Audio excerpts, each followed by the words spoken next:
יאללה, שמישהו כנס להתקלח. ליעד, כנס אתה ראשון. למה אני ראשון? נו, מה זה משנה מראשון? אני כבר התקלחתי, אני הייתי ראשון. אתה לא נחשב. למה? ככה, סמי תיכנס לפניי. נו, עמית, אז כנס אתה. למה אני ראשון? אני הייתי ראשון, אני כבר לא, התקלחתי. אתה לא נחשב. אמרתי לך, אני נכנסתי אתמול לראשון. הוא נכנס אתמול ראשון. אתמול לא נקרא, אני בכלל לא התקלחתי אתמול. הוא לא התקלח את... מה? למה לא התקלחת אתמול? זה דיון אחר, לא קשור עכשיו. אוקיי, שלשום, מי נכנס ראשון? אני בום. לא נכון, בום. כן נכון, אני התקלחתי בבוקר, אתה התקלחת בערב. בוקר זה לא נחשב. למה לא?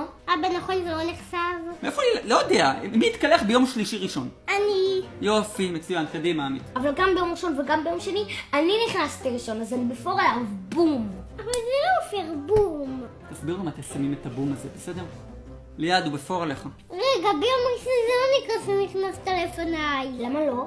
היה לך יום הולדת לדניאל, אתה רצית להיכנס קודם. מה זה משנה אם רציתי? מה זה משנה אם הוא רצה? כי זה לא שהוא ויתר לי, הוא רצה להיות ראשון. אתם הורגים אותי. נטיל עכשיו מטבע, ומה שיוצא יוצא, בלי ויכוחים יותר. יש, ליד כנס. לא, אתה נכנס, אני בפור עליך. מה הקשר פור? אתה בחרת עץ, יצא עץ. נו, זה אומר שאני בוחר. זה לא מה שאמרנו. לא נכון, לא הרווחתי מזה שניסחתי. לא ניצחת, זאת הגרלה.